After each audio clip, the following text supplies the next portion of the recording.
Ok, muy buenas noches. Ahora sí, si a usted le parece, doña Laura, podemos ir empezando. Muchas gracias por estar aquí hoy. De verdad que yo sé que sus días han sido un poco complicados, sobre todo ahora en tiempos del COVID, que ha marcado una diferencia. Florecer es un colectivo de personas heredianas que tenemos como objetivo la discusión de temas de interés cantonal, provincial y nacional para la formación de la ciudadanía para impactar de manera positiva en diferentes espacios de toma de decisiones. Y nosotros le agradecemos mucho que esté con nosotros. Hoy vamos a hablar dos temas. Si quiere, le vamos a la estructura para las personas que nos ven. Ahora que me doy cuenta, tengo muteada a doña Laura, perdón. Ya casi le doy el micrófono, qué pena. Vamos a ver, ¿puede hablar? Sí, ahora sí. Ay, perdón, perdón. Bueno, continúo, qué pena. Tranqui. Ya me iba a tirar toda yo la conversa. Entonces, nos gustaría que nos hable un poco de cómo ha sido, digamos, la discusión en torno al COVID, cuáles son las medidas que ustedes están implementando, piensan implementar y los retos. Y después como al final que nos cuente también un poco como un comodín sobre el tren. Ese es como el comodín que queríamos meter.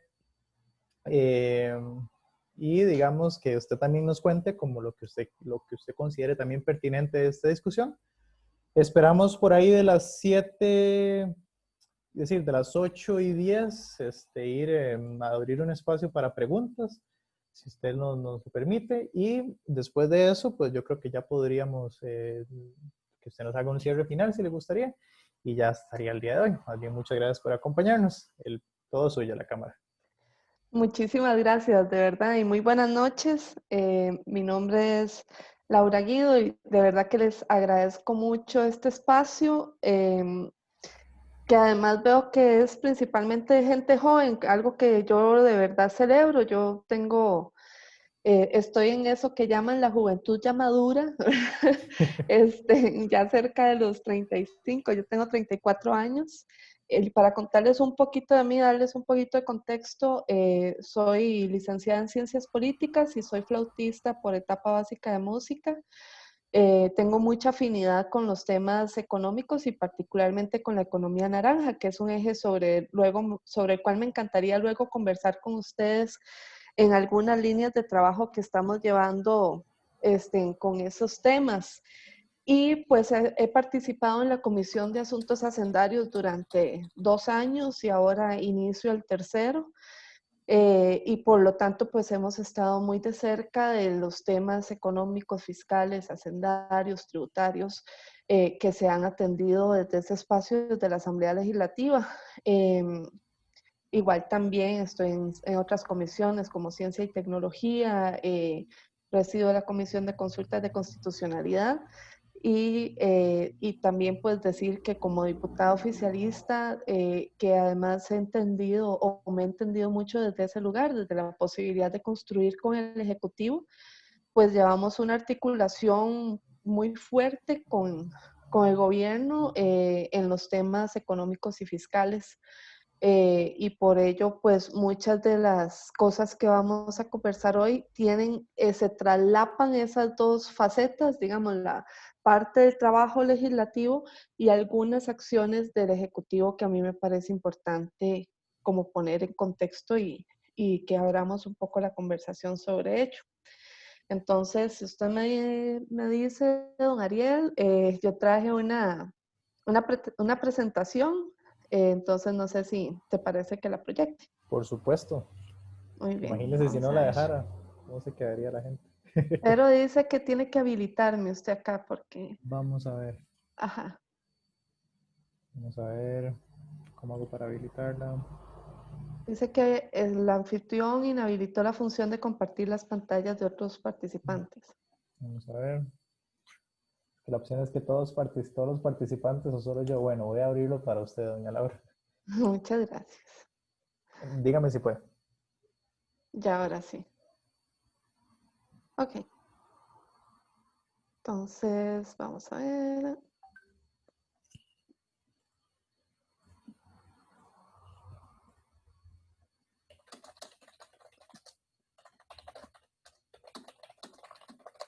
Vamos de nuevo porque aquí me está traicionando.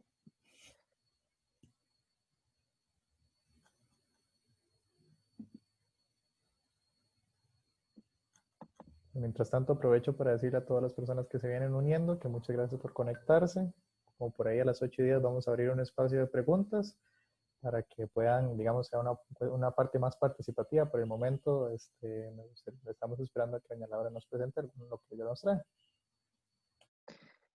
Ahí se ve la presentación. Sí, señora. Oh my God. Ok. Bueno, entonces, bueno, como sabemos, ¿verdad? La situación que marca este año y que posiblemente marcará la próxima década es la irrupción del COVID-19, que inicia esta situación ahora en marzo para Costa Rica, y voy a hablar mucho de las medidas que se han tomado en ese contexto. Nos encontramos en una situación donde la caída de los ingresos tributarios por las medidas que se han tomado es drástica, y donde habrá que tomar pues algunas medidas hacia adelante y repensar un poco cómo estamos funcionando como Estado, para poder hacerle frente a esto que parece ser la mayor caída en el crecimiento económico en los últimos 70 años. Doña Laura, una pregunta, Eh, interrumpo un momentito. sí, ¿Usted dime. está en la primera presentación? Porque es para saber de que no hayan problemas técnicos. Estoy donde dice proteger, ¿se ve? No, no se ve. Ok, vamos a atender ese tema. Déjame ver. Vamos de nuevo.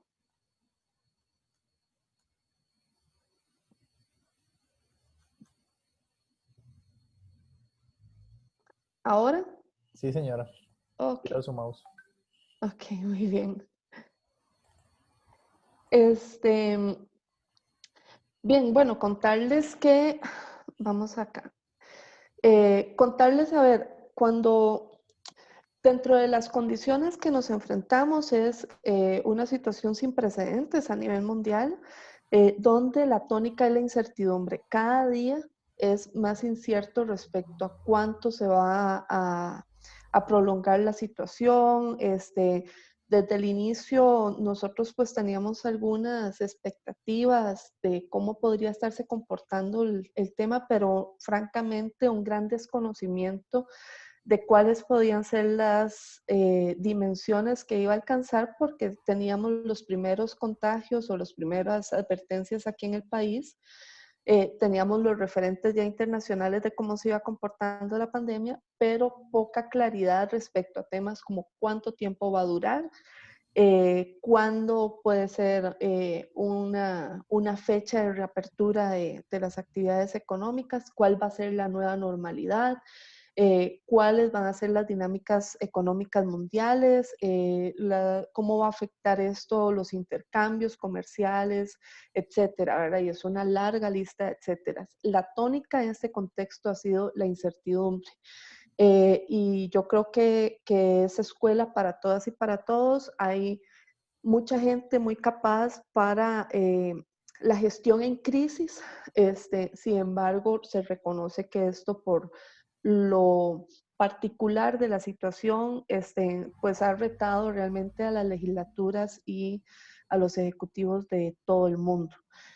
Eh, entonces, el gobierno desde tempranas etapas define este concepto de proteger, ¿verdad? Pensando en un plan que no solo estaba orientado, por ejemplo, al tema del bono, que se volvió el tema mucho más visible y sobre el cual se quedó mucho más apropiado el concepto, sino también pensando en proteger desde diferentes dinámicas los efectos, tanto en salud, económicos y sociales, que iba a tener la pandemia. La primera medida que yo tengo que mencionar como la medida central en términos de contener el daño económico de la pandemia es precisamente la prevención de un contagio comunitario, Ujú. ¿verdad? La capacidad de contener que esto se propague de forma masiva y que tenga los impactos en términos de, pues, por duro que suene, cantidad de personas fallecidas o personas contagiadas y en estado de una enorme gravedad en su salud. En la medida en que esto se contiene, se tiene una mayor posibilidad, no solo por supuesto en términos humanos y de calidad de vida y demás, y de lo deseable que tenemos poniendo al ser humano como centro de cualquier objeto de la política, sino también de poder recuperar posteriormente las dinámicas laborales, las dinámicas económicas y la posibilidad de que la economía se vuelva a regenerar.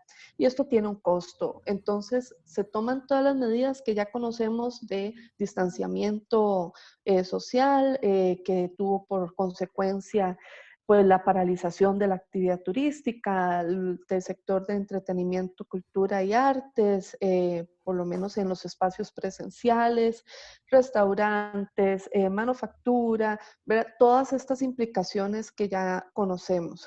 Pero esto no es solo, para ponerlo en contexto, no es solo una medida que, si bien tiene por principal objetivo proteger la vida y la salud de los habitantes, también tiene por efecto colateral que Costa Rica esté en el lugar que está ahora en términos de contención de la pandemia y con una esperanza de poder recuperar el mercado económico, financiero, el mercado de los empleos, etcétera. Entonces, por supuesto, entre más se sostienen estas medidas, pues más difícil es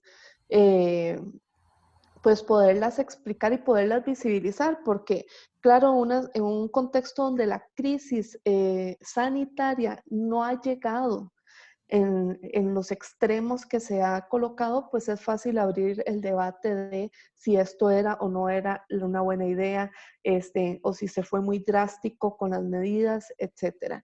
Nosotros convencidos de que esa acción de proteger la economía y de proteger a las vidas de la gente, tomando una pausa y teniendo la capacidad de contener el contagio, es la oportunidad que tiene Costa Rica, además de proyectarse con las oportunidades de futuro que podemos ver en la nueva normalidad del mundo, a lo cual me voy a referir un poquito más adelante. Y una pregunta, doña Laura, antes de que Sí. continúe. A mí me gusta mucho, me sorprende mucho que cuando escucho a tantas ministras y ministros referirse sobre el tema, lo que siempre privilegian es el enfoque de la salud y no tanto de la economía. Entonces, creo que en la siguiente filmina va a hablar de eso, pero si nos puede hablar un poco de si ha habido debate de ese tema, ¿qué le damos más peso a la salud o a la economía dentro de la Asamblea Legislativa? Que es algo que a veces nos Sí. perdemos. Si hay debate ahora, yo creo que los sectores más liberales en lo económico están tratando de colocar un discurso irresponsable, ¿verdad? De que, por ejemplo, a ver, para poner ejemplos concretos, por ejemplo, Pedro Muñoz ya está hablando de que debería reabrirse o que reabrirse totalmente y de un solo, ¿verdad?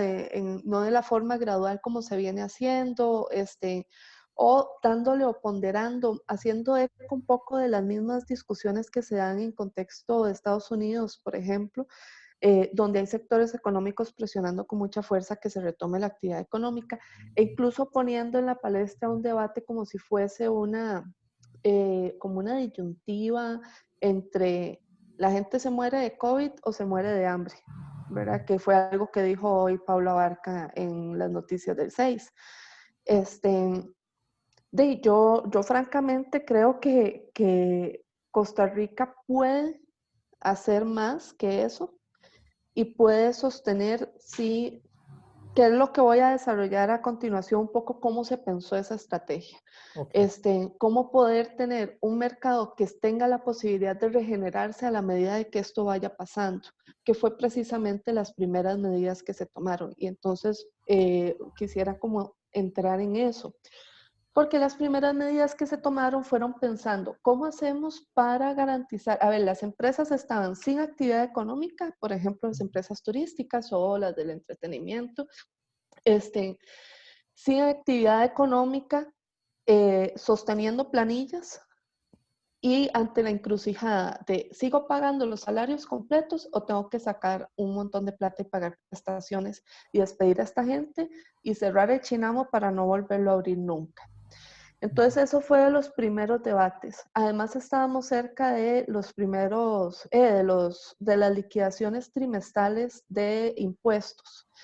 Y entonces un poco la lógica fue la posibilidad de tener en manos de los generadores de empleo un poquito más de liquidez y de que no terminen en la quiebra por tratar de sostener salarios que no pueden pagar frente a la posibilidad de que esto les dé aire para reabrir una vez pasada la pandemia, es parte de una estrategia de una posibilidad de reactivación pasado esto. Entonces fueron las primeras leyes que vimos en la Asamblea Legislativa. El primer proyecto fue la moratoria de pagos parciales del IVA, renta, impuestos para nacionalizar mercancías y exoneración del IVA en arrendamientos comerciales. La exoneración claramente pues bajaba el precio de los arrendamientos. Pero las otras medidas, como las moratorias de los pagos parciales, permitían que esa plata que está para poderla trasladar a Hacienda quedara en manos de los generadores de empleos y con la posibilidad de que esto les diese algo para subsistir durante un tiempo limitado, pero durante un tiempo. Y después, muy seguidamente a eso, entró el debate de la autorización para reducir o suspender las jornadas de trabajo. ¿Qué estaba pasando? La suspensión de las jornadas laborales ya existía, pero no se podía aplicar justamente porque la normativa no era clara y la reducción no estaba permitida. Entonces había que abrir esa posibilidad para que se mantuvieran las relaciones contractuales, aunque durante un tiempo indefinido, lamentablemente por la naturaleza de la pandemia, pero durante un tiempo, esperando que fuese limitado, el servicio no se estuviese o la relación contractual no se estuviese ejecutando, ponerla en pausa, pensando en la posibilidad de que esto diera al aire, que en una fase de recuperación o reapertura se tuviese la posibilidad de recontratar a la gente, aunque fuera por jornadas reducidas. Y además era ante una realidad que teníamos muy fuerte. Por día nos iban reportando 25,000 en un principio empleadores solicitando al ministerio contribuirles en el proceso de despido de sus colaboradores. Y era un aumento en cuestión de un día, pasaron a ser 85,000 casos, ¿verdad? Era un aumento muy drástico cotidiano desde tempranas etapas de la situación de la pandemia. Y te revela mucho de lo que ya sabíamos, ¿verdad? Que es que muchas empresas viven al día y muchas personas empleadoras viven al día. Y que un cierre de su actividad por un día o una semana era ruinoso. Entonces te iba revelando un poco esa realidad, pero a la vez te iba generando esa necesidad de poderle dar a quienes sí tenían capacidad de sostenerse durante un tiempo, pues ese espacio económico de hacerlo, procurando que no se rompieran las relaciones contractuales, es decir, que la gente tenga un lugar al cual regresar cuando las actividades económicas se vayan recuperando, las afectadas directamente por esto. Pero además, reconociendo, y esto lo voy a mencionar más adelante, reconociendo las realidades distintas. Por un lado, teníamos a la gente que tenía una relación contractual que nos tocó atenderlo desde este lugar. Pero por otro lado, teníamos al trabajador independiente que solo depende de sí mismo. Al trabajador informal que depende de lo que vendió en empanadas ese día cuando agarró la bicicleta y se fue a pulsearla a la calle, ¿verdad? Ahí teníamos una multiplicidad de realidades. En ese momento habían dos debates que fueron atendidos en coordinación. Uno era la posibilidad de que ante esta reducción de jornadas, que era hacia donde queríamos dirigir un poco el mayor esfuerzo de que fuese esa ruta y no la suspensión total, o ante la suspensión también tenía que haber un acompañamiento económico por parte del Estado para que la gente no pasara a una situación donde no tuviese que comer. Y un poco bajo esa dinámica es que luego se viene evolucionando hacia el bono proteger y en términos muy ágiles. Y por otro lado, el tema de que para que la gente no se saliera de la caja, Ujú. pensando además que no sabíamos qué dimensión de contagio podíamos obtener, que se bajara la base mínima contributiva. Y entonces esto fue un esfuerzo conjunto con la caja y con el Ministerio de Trabajo y con toda la articulación del Ejecutivo. Cuando la caja dice, está bien, vamos a bajar significativamente, creo que fue un 75% que se hizo la reducción de la base mínima contributiva para darle espacio a la gente que con mucho menos plata y a los empleadores que se mantienen con mucho menos inversión mantengan a la gente afiliada a la caja. Por otro lado, pues también la caja iba a requerir una compensación, que es lo que se hizo recientemente con 33.000 millones de colones. Entre otras acciones que se tomaron, y precisamente porque estaban como en el catálogo de cosas posibles de la Asamblea, fue también la ley de datáfonos que regula el porcentaje de intermediación que le cobran a las empresas. Yo tengo un negocio y a mí el que me da el datáfono me pide un porcentaje de mis ventas, Ujú. no una cuota por el datáfono, sino un porcentaje de mis ventas. Y entre más pequeño el negocio, menos espacio se tiene para negociar las condiciones. Digamos, a Walmart no le cobran el porcentaje de las deudas, le cobran un peaje fijo. Pero a la señora de la tienda pequeñita del barrio sí le cobran un porcentaje de las ventas y ha sido un tema histórico y se entendió que este proyecto, que ya estaba muy avanzado en la Asamblea, también podía dar la oportunidad a que esos generadores de empleo tuviesen un poco más de espacio económico para subsistir en esta situación. Cosas que no se atendieron y no se han atendido ahora todavía a estas alturas, el tema de los arrendamientos. Ujú. Y parcialmente se ha atendido el tema de los créditos, pero no se ha atendido de raíz porque en algunos casos los arreglos de pago propuestos pues están encareciendo las últimas cuotas de forma muy significativa, de manera tal que no para todo el mundo son una buena posibilidad de atender su situación. Y una pregunta, doña Eh, Laura, a propósito sí, de empleo, para no quedarme con la duda y por si acaso algunas personas se lo están preguntando. Al inicio del año, el INEC proyectaba un 12% de desempleo. ¿Con qué estimaciones están trabajando ustedes desde la Asamblea? ¿Cuánto es lo que ustedes proyectan que podría ser el desempleo en este momento? Esto es un batazo, como dicen, Ujú. porque realmente las cifras aún son inciertas, pero imagínense que Estados Unidos está proyectando un 25% y hay un paralelismo en nuestra economía con esa dinámica, entonces podría estar cerca de esos porcentajes.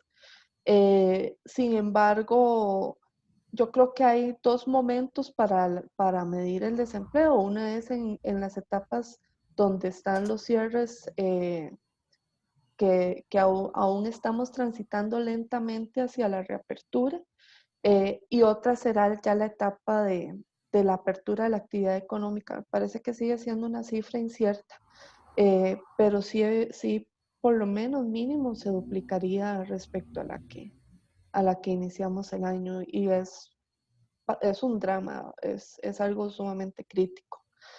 Y precisamente pensando en eso es que también se plantean las medidas para proteger a las familias ante la pérdida o disminución de sus ingresos, ya fuera en el mejor de los casos, la disminución de la jornada, pero en otros casos la suspensión de los contratos y en los peores casos el despido.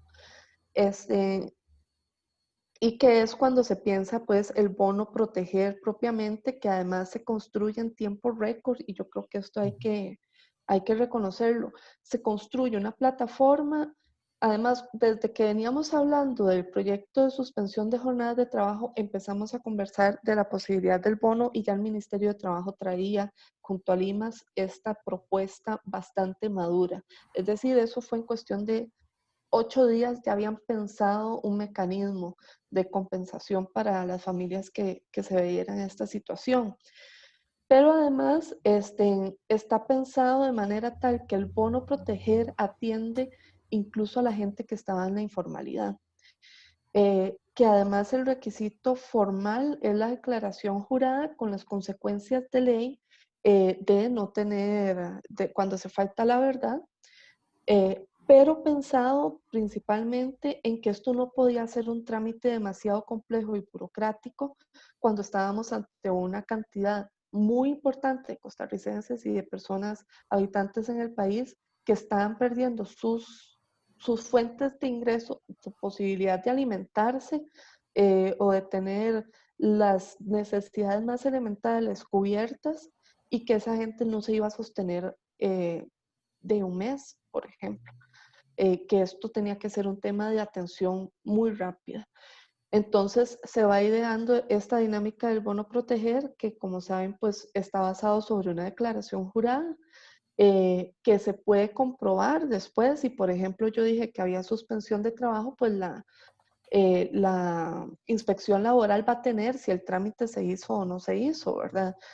Pero tanto esos trámites de suspensión del trabajo como el tema del bono fueron pensados en que la emergencia no te daba espacio para hacer un chorro de requisitos, una burocracia obsesiva o la posibilidad de que la gente fuese a hacer filas a algún lado para obtener estos espacios o estas ayudas.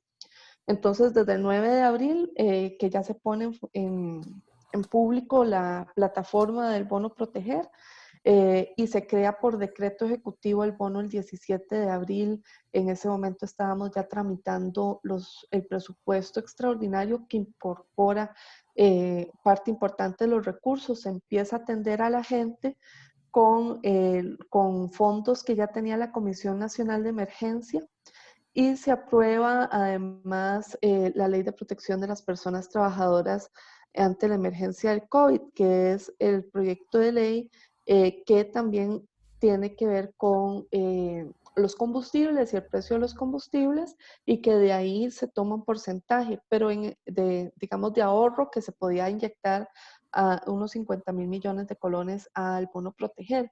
Pero además en ese proyecto de ley se define ya a nivel de norma qué es el bono proteger y un poco hacia dónde va orientado y unos parámetros muy generales.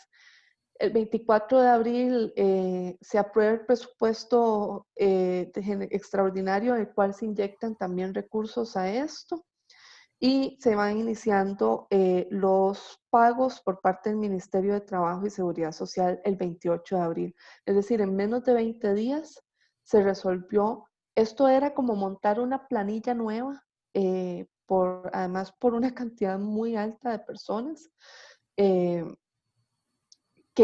A la cual había que que girarles, ¿verdad? Durante 3 meses esta ayuda y pues que tuvo una altísima complejidad y el tiempo en que se abordó fue un tiempo récord.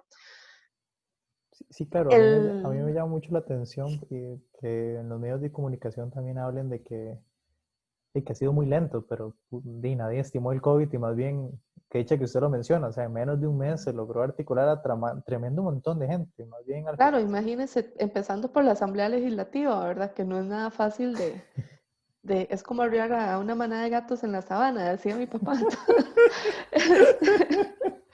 Que es bastante complejo de articular, pero además era la articulación con el Ejecutivo, con la Caja por otro lado, con el IMAS, el Ministerio de Trabajo, la Presidencia de la República, la gestión incluso nosotros durante todo este trámite de los primeros días de la emergencia, donde había un mayor sentido de urgencia, proyecto que se aprobaba llegaba inmediatamente a la mesa del directorio para ser firmado y 10 minutos después ya era publicado como ley de la República.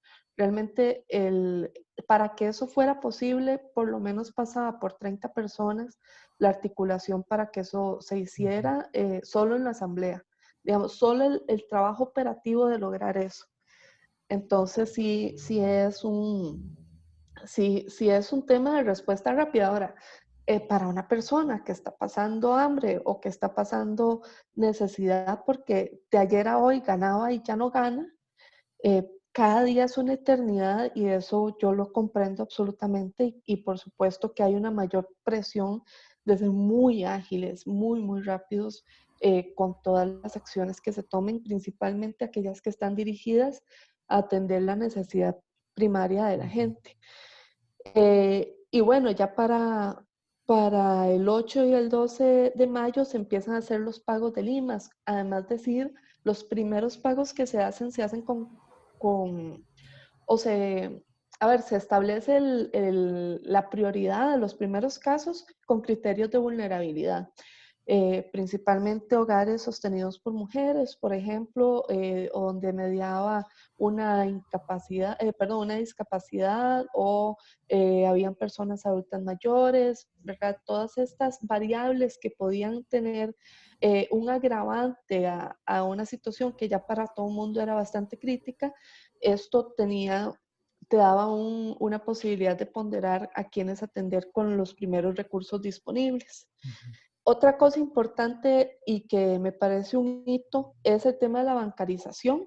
64.758, según datos a más o menos hace 8 días, se habían bancarizado mediante el ingreso al bono proteger, porque incluso eso fue una de las facilidades que se incorporó. De yo estoy pidiendo el bono, yo soy un señor que vende empanadas en Turrialba, que es mi tío, por cierto, y ya no puedo salir a vender empanadas porque me estoy jugando la vida o porque no, además no hay gente en la calle, y no tengo cuenta bancaria.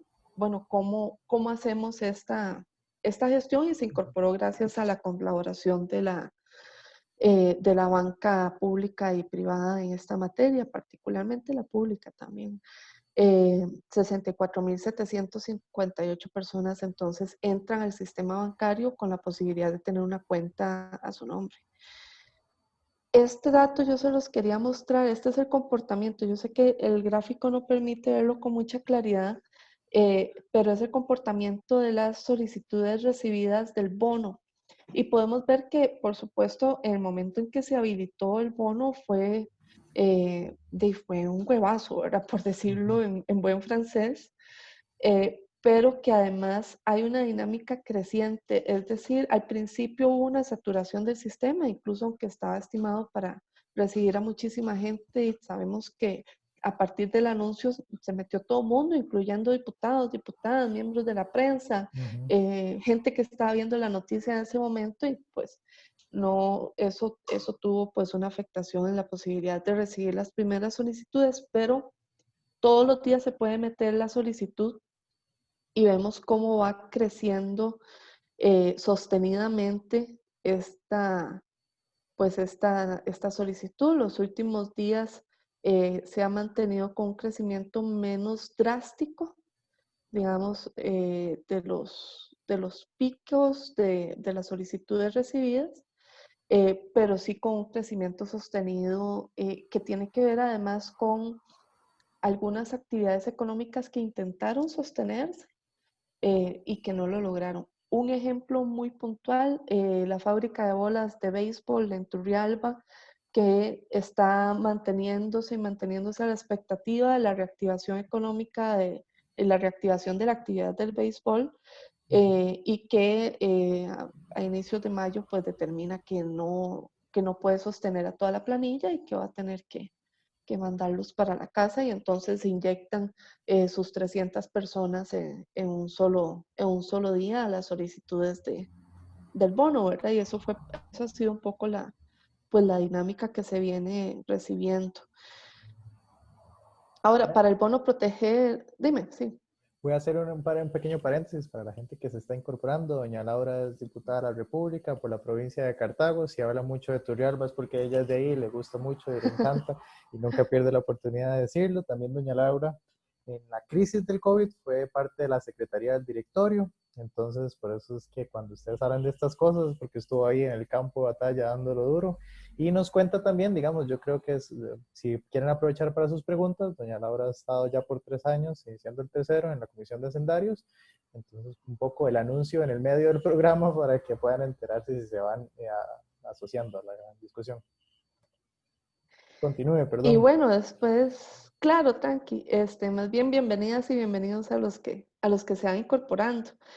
Y bueno, para darle contenido económico al bono proteger, se han tomado ingresos de empréstitos. Los empréstitos, además que estaban pensados originalmente para otros objetivos, teníamos empréstitos como el de CAF, que era exclusivamente para deuda, pero que de ahí se tuvo que tomar eh, para destinar una parte de 66.000 millones de colones al bono proteger. 78.000 millones fueron de recortes presupuestarios. En una primera edición se quedó por fuera otra cantidad cercana a los 9.000 millones, que era la posibilidad de suspender el pago de anualidades este año, pero que no fue recibida no tuvo el apoyo de la Asamblea, y pues ahora ese pago de anualidades inicia en junio. Ya no hubo tiempo de incorporarlo, pero además está en revisión para plantearlo para otros años. Claro, ese espacio que se ganaba con esa suspensión ya no se puede trasladar en términos de poderlos aportar en este presupuesto al bono proteger, que era el objetivo. Además, como les había dicho anteriormente, se incorporaron entonces 150.000 millones en ese presupuesto con los recortes, lo del CAF y con otras acciones. Por ejemplo, las universidades se dieron un espacio ahí de sus presupuestos, la Asamblea Legislativa, hubo también un espacio con la Cancillería, que estaba haciendo un esfuerzo para contener el gasto, pero yo reconozco que además en ese momento se estaba pensando, esto fue en abril, y en momentos muy tempranos en abril, y se estaba pensando, bueno, tenemos que proyectar lo que podemos recortar pensando en 3 meses, por ejemplo, sin saber en 3 meses adelante dónde vamos a estar y cuáles van a ser los requerimientos de las instituciones.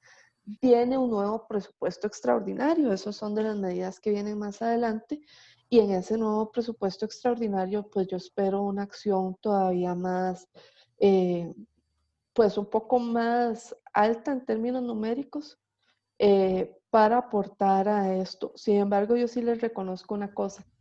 El primer presupuesto que presentó esta administración fue de crecimiento cero. Lo que crecía era la deuda y las pensiones, que son crecimientos que no puede contener la administración. Y en el segundo presupuesto que presentó esta administración, que es el que rige en el 2020, se decreció en 4.3%, quitando también deuda y pensiones. Es decir, el esfuerzo de contención del gasto ya venía sucediendo, y venía sucediendo de una forma significativa. Entonces, el espacio de recorte, considerando que nuestro presupuesto sigue siendo más de un 95% sumamente rígido por las obligaciones de ley y constitucionales, el espacio de recorte es muy limitado. Entonces, cuando hablamos de contención del gasto, también tenemos que hablar en repensar entonces cuáles de esos destinos de ley se estarían afectando para poder materializar un recorte del gasto, y no es una discusión ligera. Y yo creo que muchos de ustedes son universitarios, yo lo fui en algún momento de la universidad pública, y bueno, eso lleva correlatos también de tesis que se han mantenido, donde hay gente que no apoya, por ejemplo, el porcentaje que se dedica a educación, y que te abre pues muchos frentes de debate. Entonces, ¿cuál es ese espacio que se tiene para poder hacer una contención del gasto más significativa, que necesariamente pasa por hacer una revisión de nuestra ley y por sacrificios que son complejos para la sociedad, esperando que tenga un carácter de temporalidad, eh, pero a sabiendas de que además el impacto económico de todo esto pues es incierto todavía, y su proyección pues es tan trágica como se las decía a un inicio. Eh, y bueno, también el contenido económico del bono proteger ha venido de lo de los combustibles. También el INSS ha transferido 75.000 millones de colones para poder atender el bono proteger, lo cual es además un hito, que una empresa aseguradora que está compitiendo en mercado privado con las complejidades que esto tiene, sigue siendo la empresa aseguradora más sólida del país y tiene la capacidad de retribuir desde su función de empresa estatal, retribuirle al Estado en un momento tan crítico estos 75.000 millones de colones. Inicialmente estaban pensados también para atender la emergencia que ya teníamos con la deuda y las finanzas públicas, pero que su objetivo cambia y pasa a ser para este fin de darle contenido económico al bono proteger. Otras acciones que se han hecho para darles espacio a las familias, un poco de acompañamiento, y de las primeras fue el agilizar la entrega del fondo de capitalización laboral para las personas que estaban no despedidas, sino las que tenían disminución de jornada o suspensión de jornada. Esto, perdón, porque veo que aquí hay un error. Las despedidas ya tenían esa posibilidad de sacar el fondo de capitalización laboral.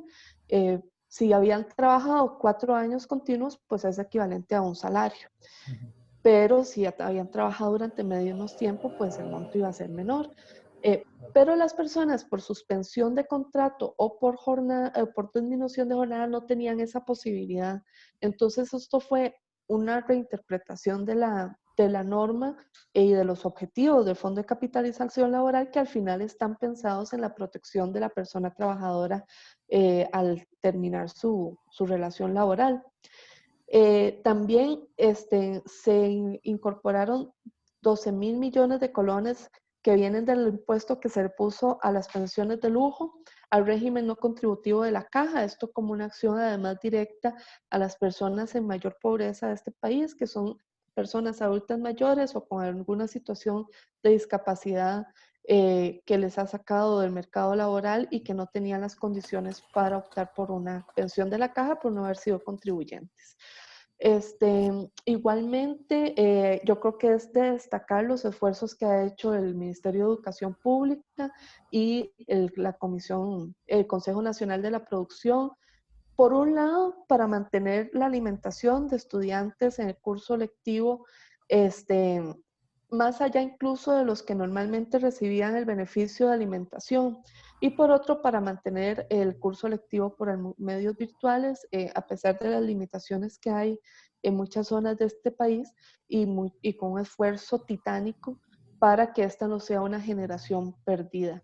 Es posible que esta generación no solo por esto, sino también por las consecuencias de la huelga que afectó en el año pasado, pues tenga una necesidad de un esfuerzo mayor, especialmente los que están en etapas escolares y colegiales, para ponerse al ritmo de lo que se espera en el año que cursan, pero que definitivamente este esfuerzo de Estado de mantener estas actividades y tener este esfuerzo en alimentación, pues es algo titánico y es algo que marca en gran medida el carácter de nuestra sociedad. Pero además, en la dinámica de mantener esta alimentación, también juega un espacio económico para que personas productoras del sector agropecuario tengan un espacio de comercialización que se mantenga. Y esto es sensible, vital, porque además mucho de la actividad productiva estaba destinada a hoteles, restaurantes y otros espacios que han pues parado su actividad o para el sector exportador. Y que ahí hay todavía mucho que atender, pero que estos esfuerzos dan mucho espacio y debe haber un esfuerzo mayor para incorporar la producción nacional de productos frescos como pollo, en carnes, cerdo, ¿verdad? Y no las laticas de atún. Ariel, hágame el favor.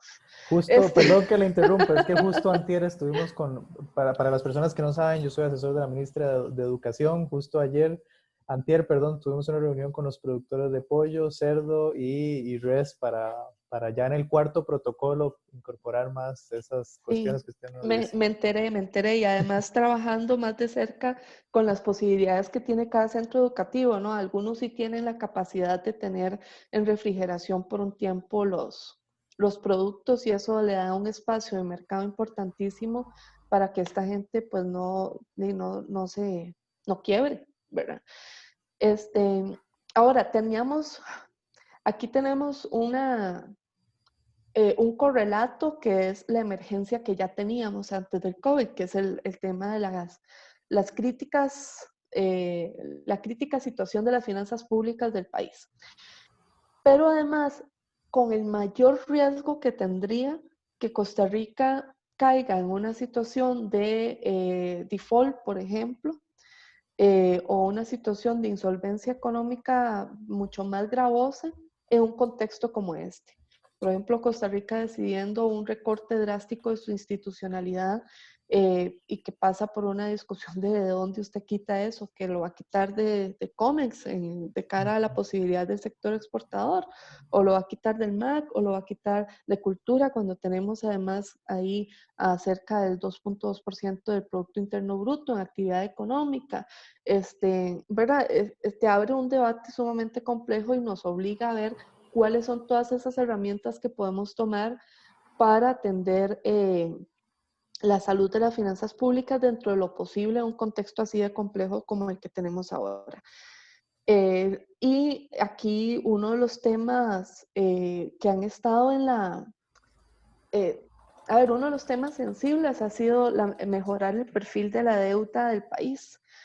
Estamos hablando de que la última subasta, y ustedes que saben más de economía que yo, chiquillos, la última subasta, el mercado estaba colocando el mercado interno al 8.45%.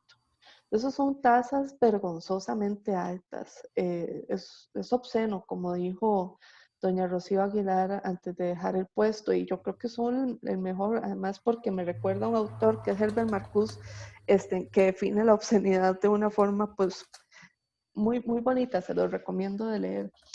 Pero efectivamente es algo totalmente descabellado ante la realidad de la economía de Costa Rica y que donde juegan muchos factores. Uno, pues sí, las evaluaciones de riesgo, la incertidumbre que hay, pero otro, la voracidad del mercado interno que cree que puede cobrar lo que le dé la gana porque además el Estado está obligado por ley a colocar aquí, le salga tan caro como le salga. Y solo se puede salir de este mercado con la autorización de la Asamblea Legislativa vía eurobonos o vía empréstitos en el exterior. Entonces, pues un poco la ruta de poder ir saneando esas finanzas públicas pasa por mejorar la deuda y encontramos empréstitos que te tiran el porcentaje a 3 punto algo por ciento, 3.5, 3.8% frente a esa posibilidad que había en el mercado interno, que en este momento es de 8.45, el año pasado era de 7.7. Entonces es decidir, voy a endeudarme con mi tarjeta de crédito o voy a endeudarme con el tasa cero que me ofrece el Banco Popular. Además, entonces aquí, pues el CAF tuvo ese componente, 224.000 millones fueron al final los que se decidieron aportar a la atención de la deuda. Y además teníamos un empréstito en marcha que era el del BID con la Alianza Francesa para el Desarrollo, la Agencia Francesa para el Desarrollo, perdón, que era para además reconocer los esfuerzos de Costa Rica en materia de descarbonización y poderlos profundizar, pero que hubo que hacer el esfuerzo enorme como Estado de poderlos dedicar tanto a los 33.000 millones que se necesitaban para compensar a la caja por haber bajado la base mínima contributiva, como a los 184.000 millones para la atención de la deuda. Entonces por ahí se va. En este caso pasamos entonces del 8.45% del mercado interno a 1.91% que ofrecía, creo que el BID, y 1.50 y algo ofrecía la agencia francesa. 1.15, perdón. Es decir, a porcentajes muchísimo menores, que esto le van a representar un enorme ahorro al Estado, pero que irónicamente la discusión legislativa era, esto es más deuda. Aunque era claramente para cambiar deuda cara, o sea, la deuda que hay que colocar acá o que ya está colocada acá, por esta deuda más barata y dejar de pagar esa ridiculez de intereses, se sigue colocando el discurso, esto es más deuda, esto está mal, y entonces ahí pues hemos lanzado la crítica de quién es el mercado de la deuda en este país y por qué quién gana cuando Costa Rica pierde con estos intereses tan caros, que hay tanta resistencia de pasar todos los proyectos que le dan la posibilidad al Estado de colocar esta deuda a menores intereses. Una pregunta que no nos ha sido respondida aún. En las acciones pendientes en materia de finanzas públicas, hay que continuar y profundizar los esfuerzos para mejorar el perfil de la deuda. El presidente personalmente ha estado metido en el debate mundial, además, de cuál es el tratamiento que se le da a la deuda de los países con renta media.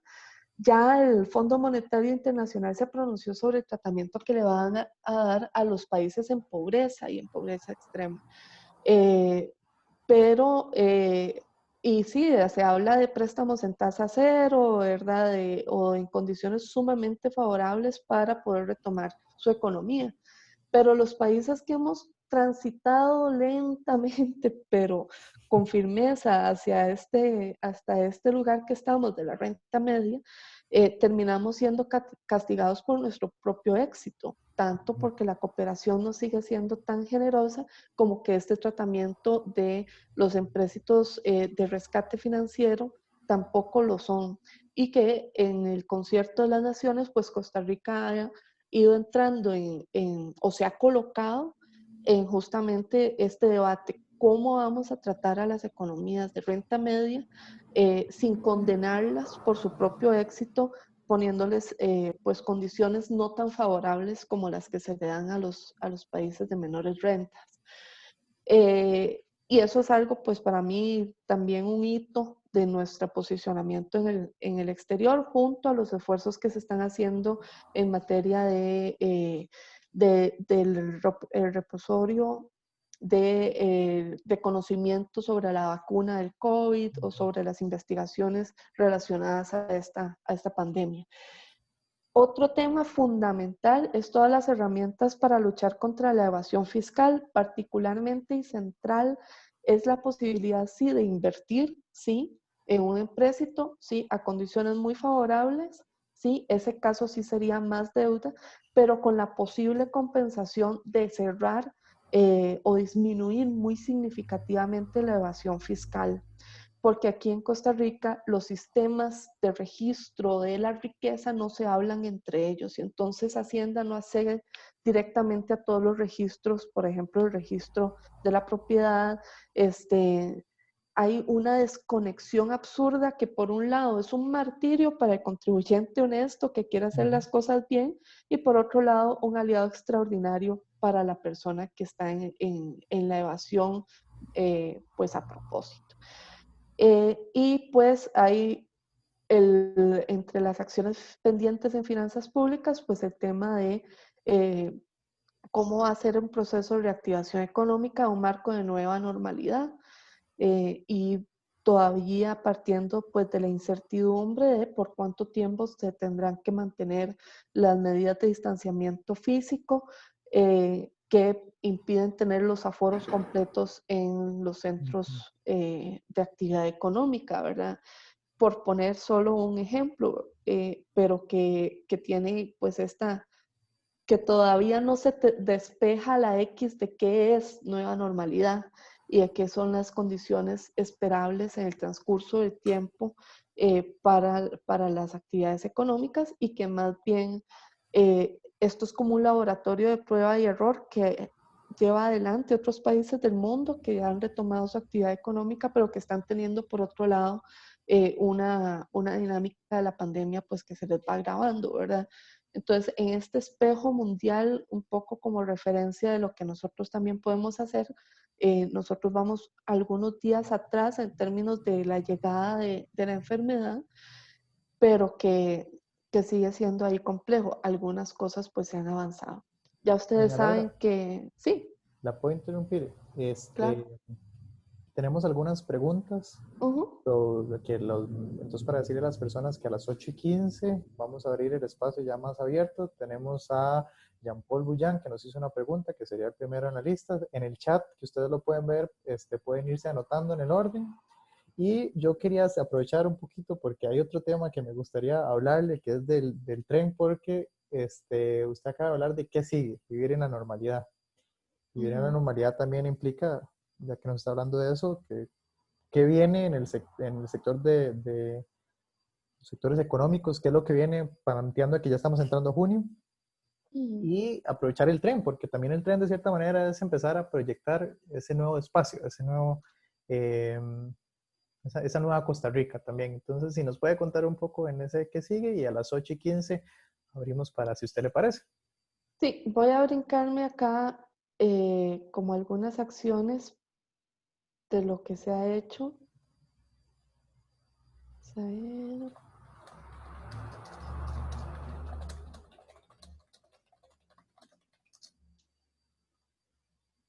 Bueno, una de las cosas que sigue y que aquí me voy a quedar con este tema también del make es el tema de, ante la nueva realidad, lo cierto es que hay una virtualización de los espacios económicos también y de muchos intercambios de servicios y de productos.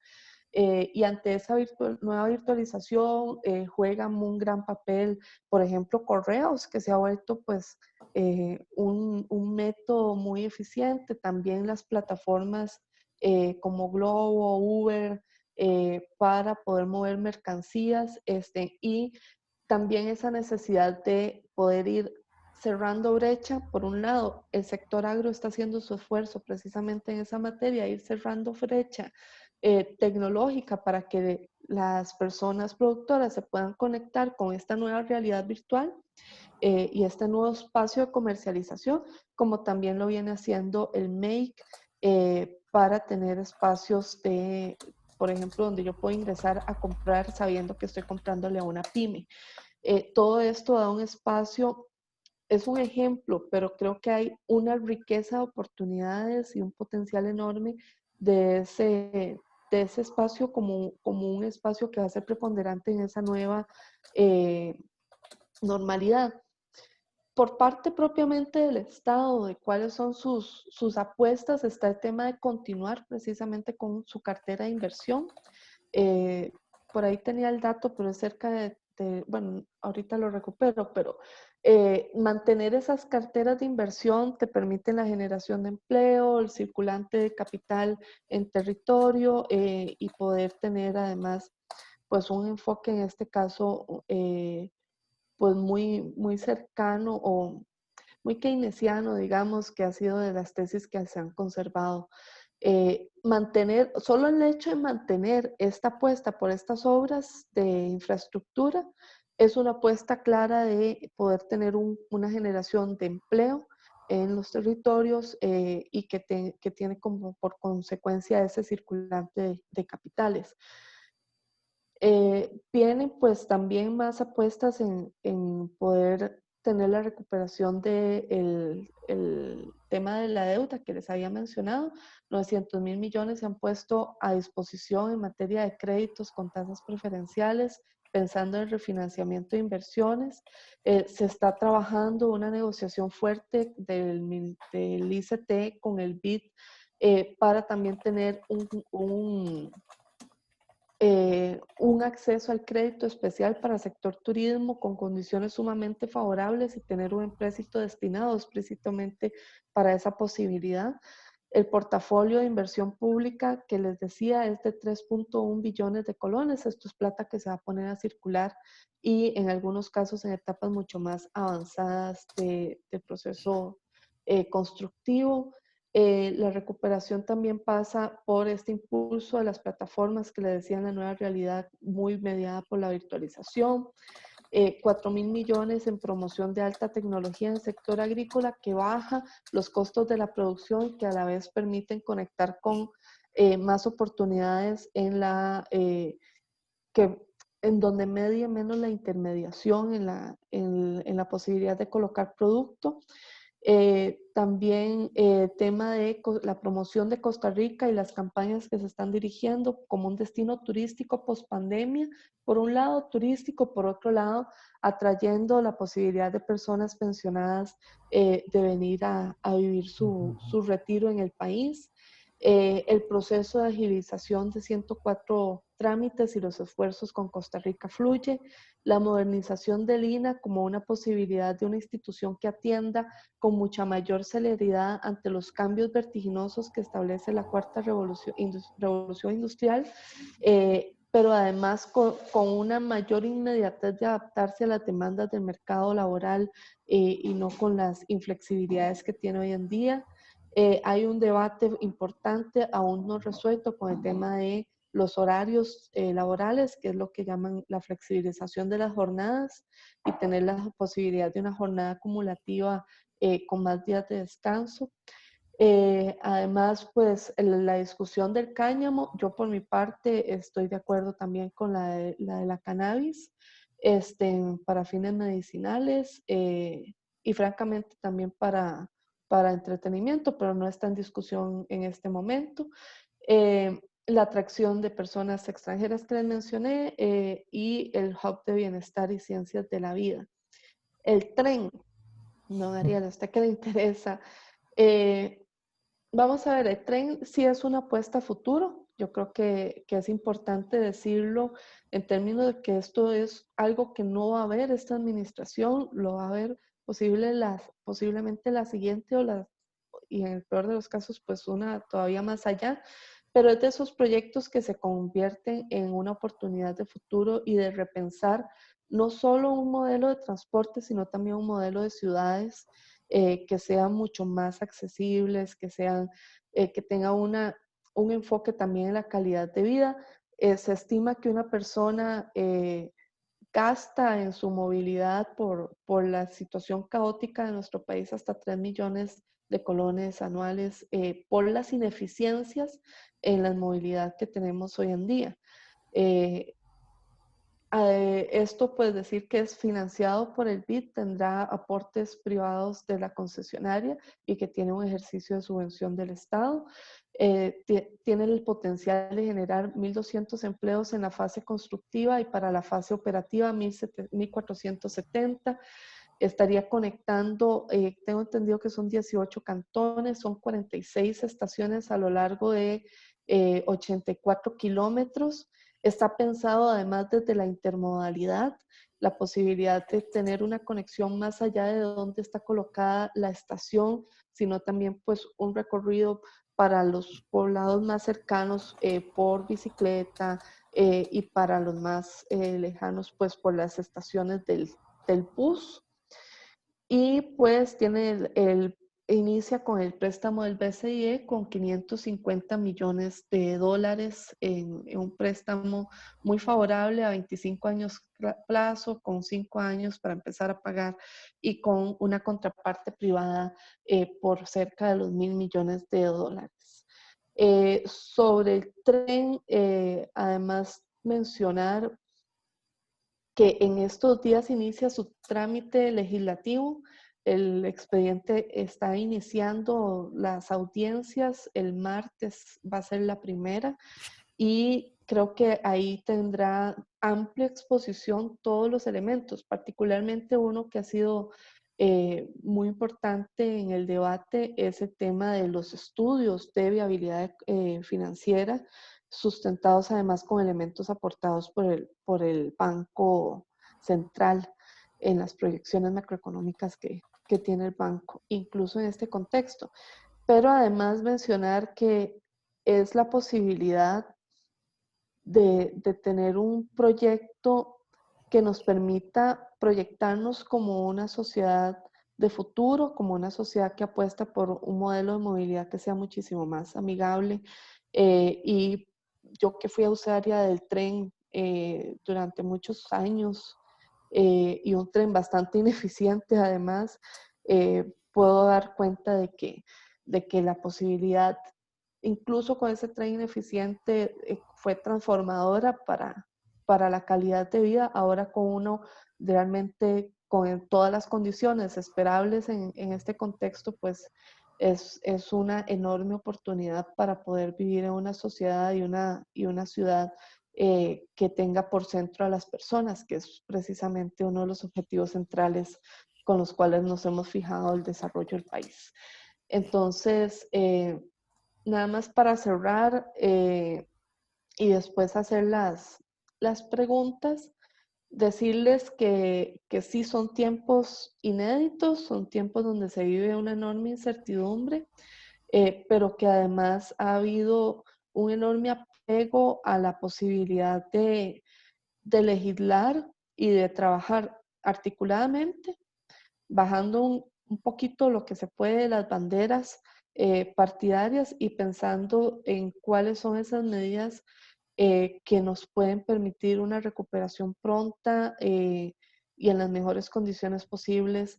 Sigue siendo un debate inagotado, es un debate que se revisa cotidianamente y creo que estamos pues muy cerca de nuevos anuncios de medidas que en su momento pues tendrán que ser discutidas y que con mucho gusto podemos conversar cuando se realice. Muchas gracias de verdad, doña Laura, porque el tren, bueno, usted sabe que yo soy usuario fuerte del tren, al igual que Sí. usted, pero también la razón del tren es porque de ahí tenemos que aceptar de que tenemos que vivir con el virus. Y qué mejor que usted que está ahí para que nos cuente cómo va eso, porque eso es al futuro. Si usted quiere decirnos algo más o ya nos da permiso para abrir el debate. Hagamos las preguntas también para escucharles a ustedes. Ok, deme un momentito. Josué, el otro compañero de Florecer, que de una vez aprovecho para hacer el anuncio con Florecer. Florecer es una iniciativa que nosotros estamos teniendo para poder incidir en temas nacionales, cantonales y provinciales de formación política, también de enterarnos de qué es lo que está pasando, y nuestro esfuerzo es traer a personas que como usted nos contribuye un poquito más a entender un poco más de la realidad y también de que haya un espacio de participación. Entonces, voy a darle la palabra a Josué, que es uno de nuestros compañeros, para que él, vamos a ver, Josué, ¿puedes hablar? Porque él lleva el orden de la palabra y poder hacer la actividad un poco más participativa. Josué, ¿nos escuchas? Listo. ¿Me escuchan ustedes? Sí. Sí. Ok, perfecto. Dame un segundo para que me vean también. Ya me ven, ya aquí estoy. Deme un segundo nada más. Es un poco borroso. Sí.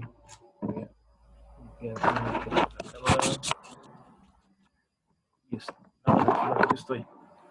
La primera pregunta que tenemos es de Jean-Paul. Jean-Paul Buján.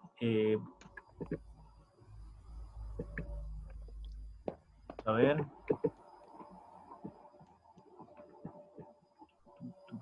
¿Vos lo puedes desmutear o él me la mandó por escrito? No, Jean-Paul, si estás por ahí, puedes desmutearte en este momento para aceptar que te desmutees y puedas hacer la pregunta a vos. Listo, ahora sí. Bueno, buenas noches a todos, estimada diputada. Buenas noches. Mi pregunta es, bueno, se me ocurre que el bono proteger tiene una gran similitud con un programa en Alemania que se denomina Kurzarbeit, trabajo corto. En pocas palabras, lo que el gobierno hace es subsidios a los salarios. Entonces, ellos lo tienen activo y disponible a lo largo de todo el año, aunque no haya una crisis mayor. Mi pregunta es si es factible o si se planea continuar con el bono proteger inclusive después de la pandemia, como una medida para proteger a los trabajadores en caso de que alguna empresa o sector sufra una afectación, ya sea por un desastre natural o una crisis económica. Esto para evitar despidos masivos o una reducción en los ingresos de los hogares costarricenses. Sí, a ver, en este momento el bono proteger está estrictamente enmarcado el contexto de la pandemia y está para 3 meses, donde ya transcurrió el primero y con la posibilidad de extenderlo a 4, creo. Pero lo que vos planteas es un debate de esos que este país tiene que dar. porque, por ejemplo, el Fondo de Capitalización Laboral es lo más cercano a un seguro de desempleo que nosotros tenemos, pero no es un seguro de desempleo. Y todavía no hemos llegado precisamente a tener algo similar en nuestro diseño, pues, institucional y de política salarial y de política laboral. Y yo creo que es un vacío importante que tiene que ser atendido. Sin embargo, te soy muy franca, no es el bono proteger el que va a dar la base a esto, sino que creo que pasa por una discusión precisamente de cómo se puede enriquecer un poco más el Fondo de Capitalización Laboral para que funja como un seguro de desempleo.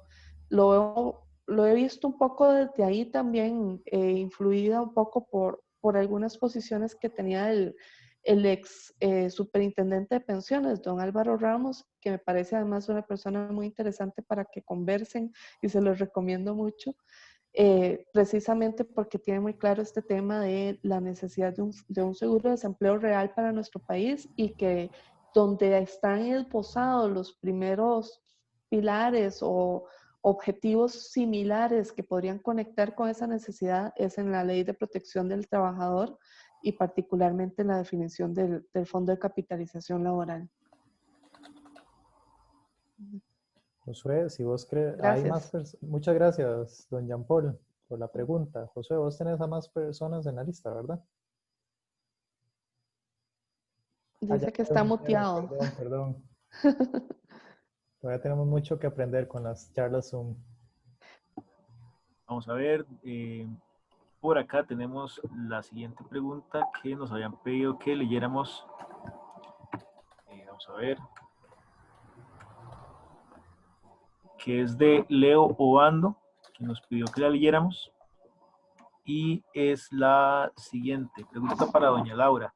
Siendo que buena parte de los tenedores y compradores de deuda interna son entes públicos, bancos del Estado, Caja Costarricense del Seguro Social, ¿cómo puede el Estado mejorar sus condiciones de la deuda de sus mismos entes si sus mismos entes le compran sus bonos? No son los únicos, aunque sí ocupan una cantidad, un espacio importante en ese mercado, pero no son los únicos y al final se mueven dentro de las mismas leyes de la oferta y la demanda que los oferentes privados. Yo creo que podrían contribuir activamente a mover o presionar las tasas a la baja, pero sin embargo eso no sucede y lo que termina sucediendo es que terminan comportándose en esos mismos términos. Ahora, si fueran los únicos agentes en el mercado interno, yo creo que esto también obedece a las posibilidades de competir con oferentes mucho más económicos y esos oferentes no están en el país, esos oferentes están fuera del país y tiene que ver pues con esta obligación de colocar la deuda aquí, incluso en escenarios así de críticos como el que estamos viviendo, que solo se puede romper con la autorización legislativa y que no se puede romper, por ejemplo, ante una situación de estado de conmoción interna o de necesidad.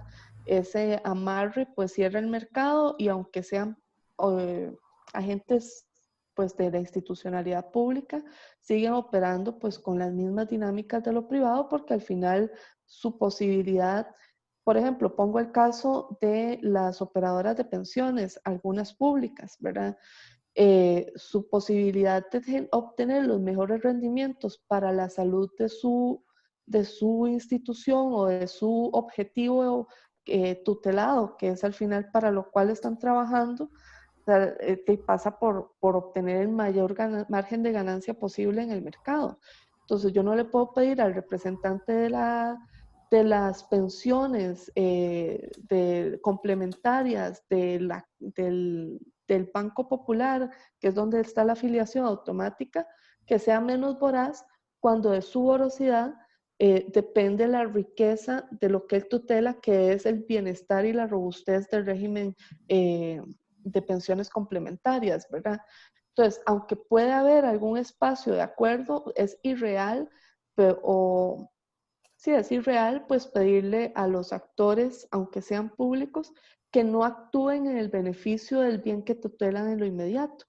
y al final no se administra de ese modo el Estado, ¿verdad? No se administra de ese modo el gobierno.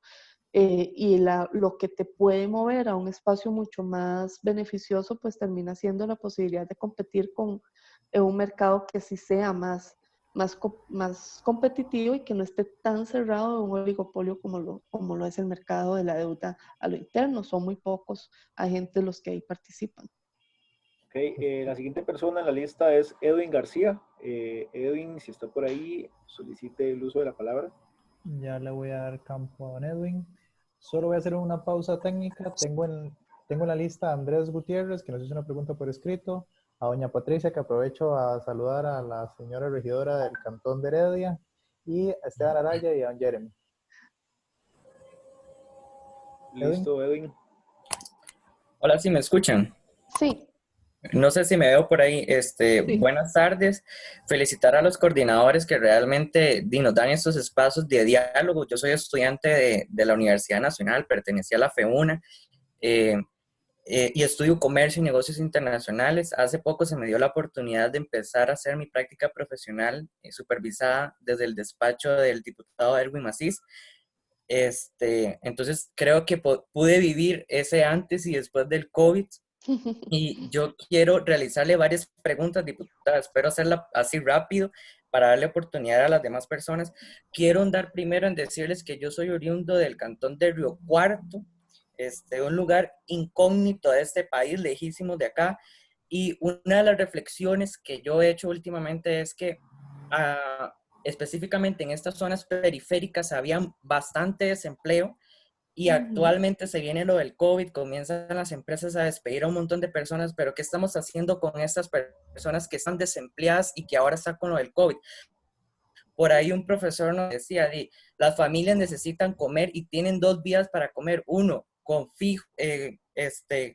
ingresos fijos por medio de un salario, o dos, totalmente endeudándose, que es lo que están haciendo esas familias que no han podido entrar bono proteger.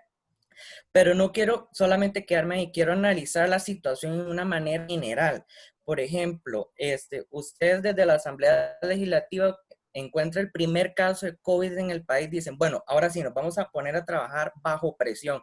Se enrollaron las mangas, botaron las banderas partidarias por todos lados y por ahí vimos que aprobaron un montón de proyectos. Por ejemplo, voy a mencionar el 21.535, el 21.909, el 21.908 y demás, múltiples proyectos que realmente han aportado y han sostenido a varias familias del país.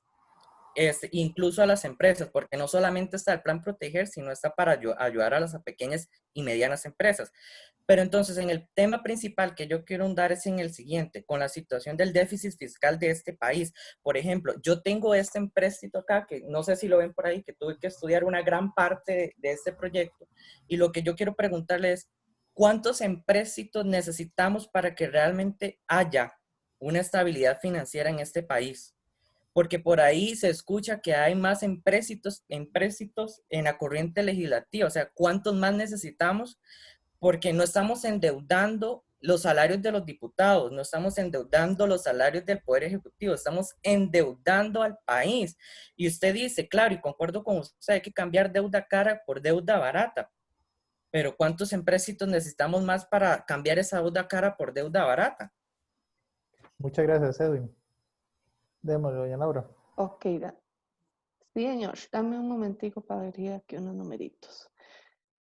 Vamos a ver, ¿cuántos empréstitos se necesitan? Es que yo no tengo aquí el monto total de la deuda de este país, porque además tiene tantos ceros que es hasta difícil de leer. Pero con solo decirle que para este año el país tiene una caída de ingresos en 975.000 millones. Es decir, lo que estaba proyectado que se iba a pagar con ingresos, ahora hay que pagarlo con deuda. Y hay que pagarlo porque además estamos obligados a hacerlo por ley. Entonces, es un poco lo que les estaba hablando de la rigidez presupuestaria. Y en esto yo quiero ser absolutamente clara. El tema de la cantidad de empréstitos no es un problema en sí. El tema es para qué son los empréstitos. Si yo hago un empréstito para hacer una institución nueva y aumentar el gasto del Estado y contratar a 200 funcionarios en las condiciones actuales, donde además acumulan en el régimen pues cargas y es un crecimiento exponencial y además tengo un problema. Pero si yo estoy asumiendo un empréstito para agarrar lo que tengo en deuda cara y cambiarlo a deuda muchísimo más barata, eso no es un problema. Sea 1, sean 2 o sean 10. Eso no es un problema. El problema es también cuál es el costo de oportunidad que yo tengo con el empréstito. Si yo estoy asumiendo un empréstito con el Banco Mundial para mejorar los sistemas de recaudación de Hacienda y cerrar las fugas de capital que hay mediante la evasión, y eso me va a generar una recomposición de los ingresos, porque además es una inmoralidad que quien sí tiene capacidad, y no estoy hablando del señor que le quitan al contribuyente empleado público que le bajan de la planilla o nos bajan de la planilla el impuesto de la renta. Estoy hablando de la gente que está evadiendo porque además no son asalariados en una planilla, o sea, estamos hablando de otros tipos de riqueza.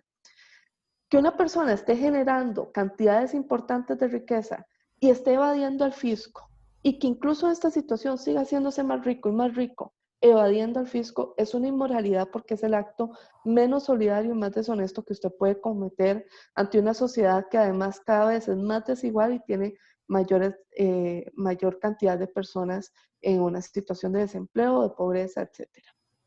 ¿Verdad?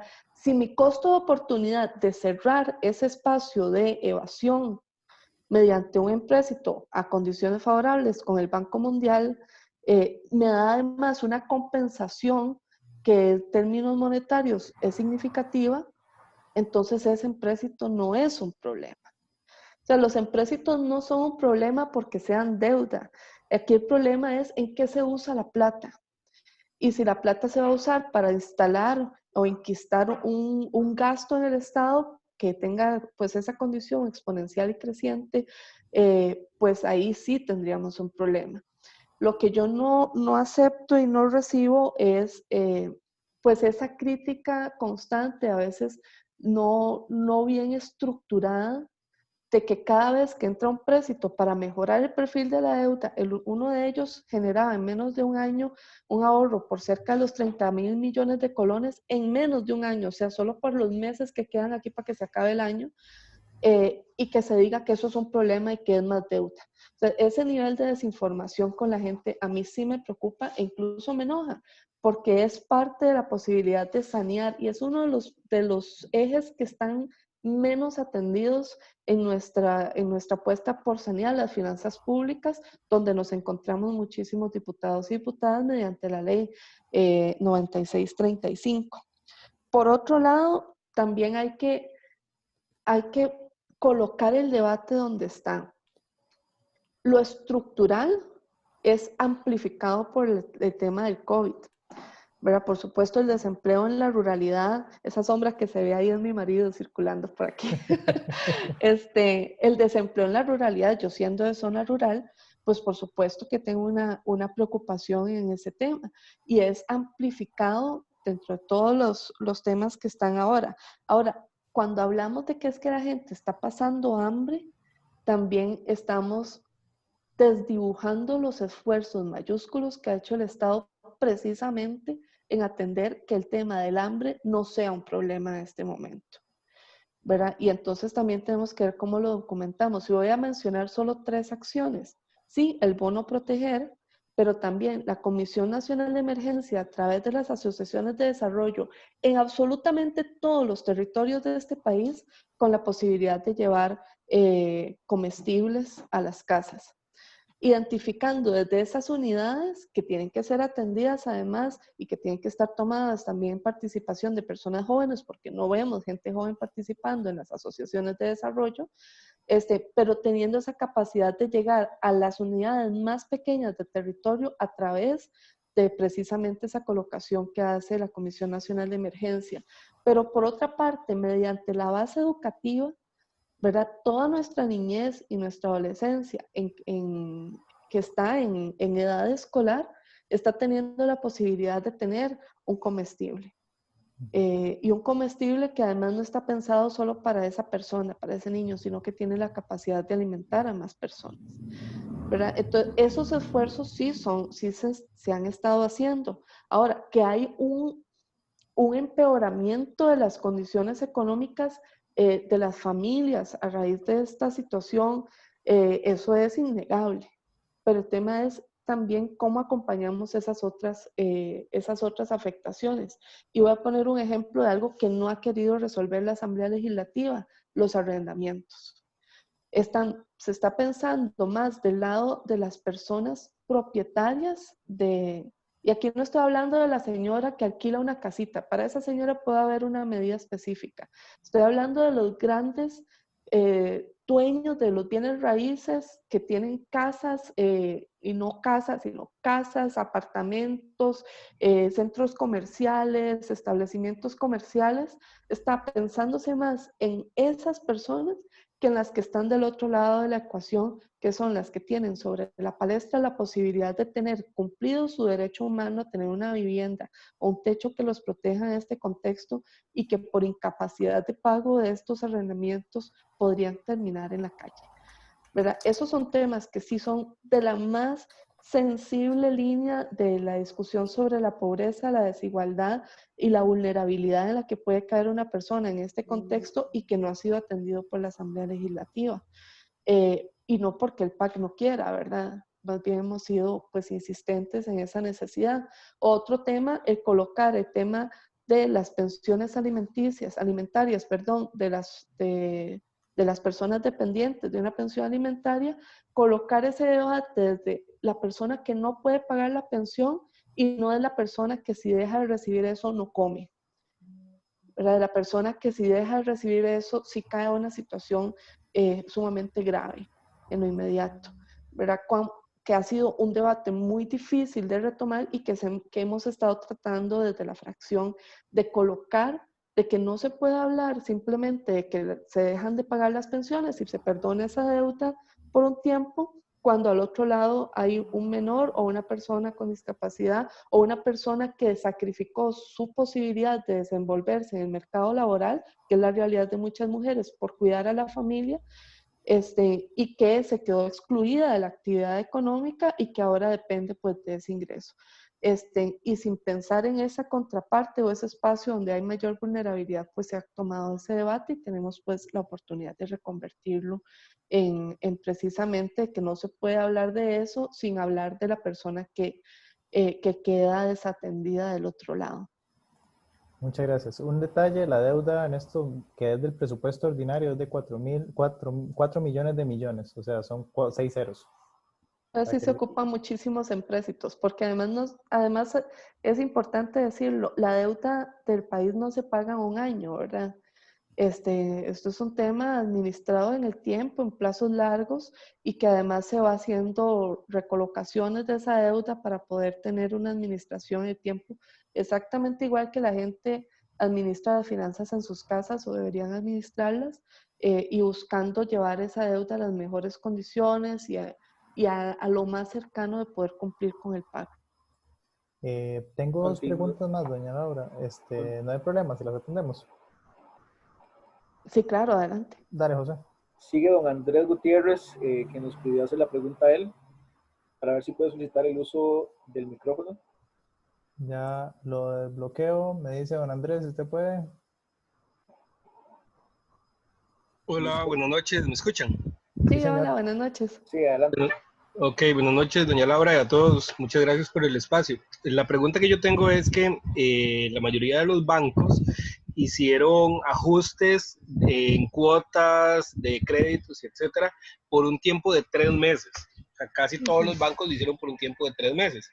De marzo, abril, mayo, o abril, mayo, junio, pero ya en junio o julio la gente tiene que otra vez empezar a pagar sus cuotas, y la realidad es que para junio o julio las empresas no se están recuperando, no se van a estar devolviendo, digamos, las jornadas laborales. Ya yo estoy con un 50% de la jornada laboral, mucha gente está con el contrato suspendido, la gente que despidieron y no están contratando en las demás empresas. Entonces, ¿qué va a pasar cuando se empiezan a cumplir estos 3 meses de prórrogas y la gente sigue en igual o peor condición? O sea, Ajá. ¿se estará haciendo algo o sea, alguna propuesta o algo así o qué? ¿O estamos ahí a merced de se acabó la prórroga y vaya devuelva el carry, vaya devuelva la propiedad que pagó, que compró y etcétera? Sí, Andrés, yo coincido totalmente con tu preocupación. Las primeras medidas fueron un acuerdo de la Asociación Bancaria, la ABC, la Asociación Bancaria Costarricense, donde están todos los bancos del país e incluso algunas cooperativas. Eh, pero también yo reconozco una cosa, esa primera medida se anunció hace que 1 mes y medio, 2 meses, y estábamos en otro lugar. Y los anuncios se van haciendo también mediante proyecciones de corto plazo. Nadie podía predecir a dónde íbamos a estar en 3 meses en el momento en que inició esa medida. Yo creo que hay posibilidad de que eso se amplíe de propio resorte de la asociación bancaria incluso. Y que eso ha sido pues algo que ha estado incluso expresado en algunos momentos, ¿verdad? De que se establecen los plazos de las medidas por un tiempo limitado, pero esa evaluación es constante para poderla ampliar. Ahora bien, yo creo que esto no debería ser un tema de estricta voluntad de los bancos, sino que realmente esa es otra de las moras que tiene la Asamblea Legislativa, atender vía ley la realidad de los endeudamientos en este contexto, ¿verdad? Y de poder tener pues ahí condiciones claras y que sean pues mucho más claras y mucho más fáciles de determinar y pensadas desde también pues dónde está la mayor vulnerabilidad y cuáles son las cosas que no podríamos permitirnos. Por ejemplo, para mí en este momento no sería de ninguna manera aceptable estar viendo gente siendo desahuciada de sus casas por imposibilidad de pagar una hipoteca, ¿verdad? En un contexto como este, ojalá no funcionara nunca, pero un contexto como este todavía sería muchísimo, muchísimo más grave por todos los riesgos que esto supone para esa persona que se quede sin un lugar para habitar y sin las condiciones económicas para conseguir otro. Eso por poner un ejemplo. Yo sí creo que hay una deuda en la Asamblea Legislativa.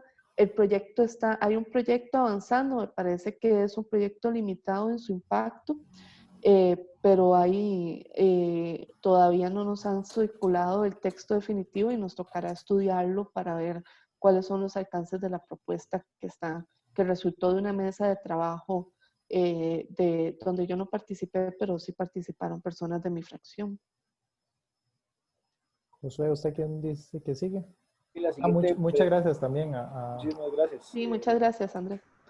La siguiente pregunta es de doña Patricia.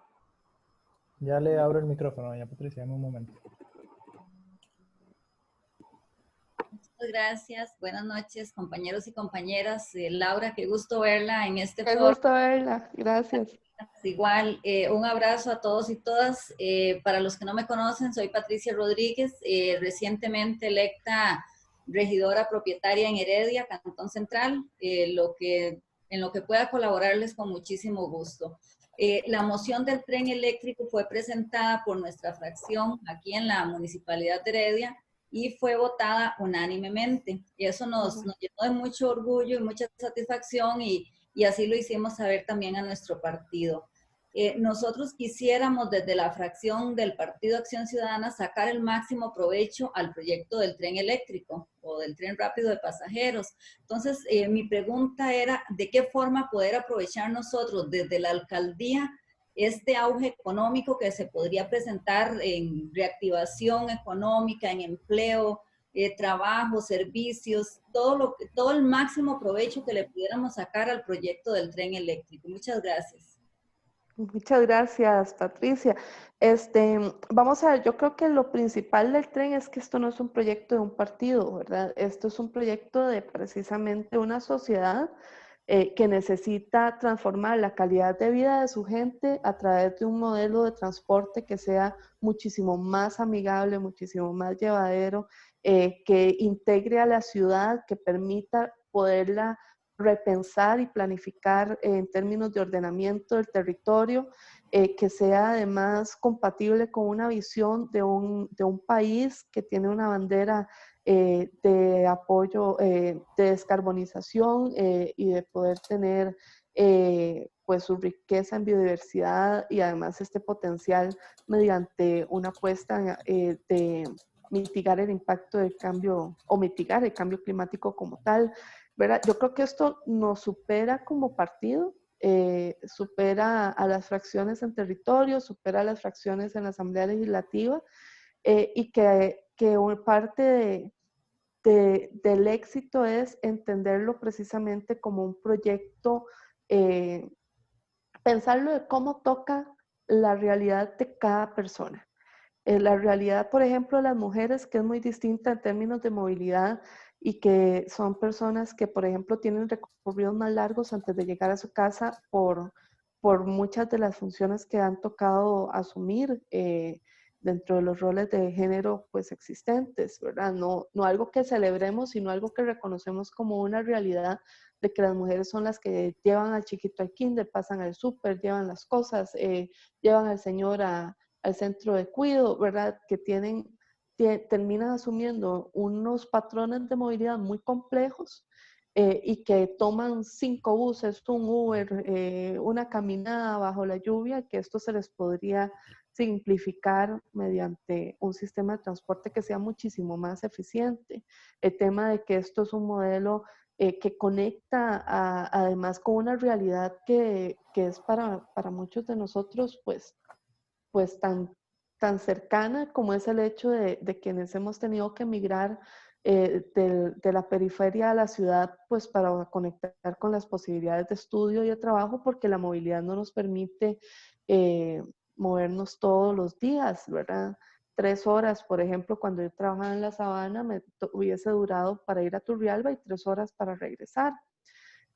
¿Verdad? Que todas estas dinámicas se ven facilitadas por un sistema que nos conecta como país y que conecta a la ciudad, conecta los polos de empleabilidad y conecta pues con esa posibilidad de impactar la vida cotidiana de la gente en términos de lo más accesible, lo más simple. Y yo sé que vos lo tenés clarísimo porque además esa moción que aprobaron estaba muy bonita y estaba muy clara y tenía esa visión clarísima. Pero yo creo que fundamentalmente es eso, es entenderlo como un proyecto donde ni vos ni yo vamos a estar en el puesto para cuando esto esté listo, pero que la necesidad de iniciarlo y de empujarlo es la posibilidad de que esto tenga un espacio en el futuro de transformar la vida de la gente en un mediano plazo, ¿verdad? Ya Laura, son las 8:42. Usted me dice si cerramos aquí. Sí, si querés le damos hasta las 8:50 para redondearle, si no, porque veo que hay varias gente que teníamos, creo que, no sé, me pareció que Jorge Blanco había levantado la mano y no En, sé real- si faltaba gente en orden de en la las lista. preguntas, viene así. Tengo a Jeremy, tengo a Esteban y no sé si alguien más que me hace falta por acá. ¿Tengo 2 personas más o 3? Que yo hablo mucho, ¿ves? Ese es el problema. Yo te dije, Ariel, que yo hablo mucho.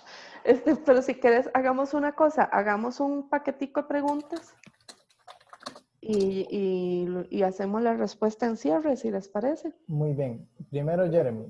Jeremy, Tengo, adelante. tengo a Jeremy, a Fernando y a Esteban. Entonces, no sé si se hace un paquete de preguntas con ellos 3. Ujú. Buenas noches, ¿me escuchan? Sí, Excelente. Muy buenas noches, señora diputada, mucho gusto. mucho gusto, Jeremy. Una preguntita. ¿Cuál es el rango, digamos, para el lapso de tiempo en el que el proyecto del tren eléctrico esté más o menos listo o terminado? Ok. ¿Josué, quién seguía? Sigue Esteban Araya.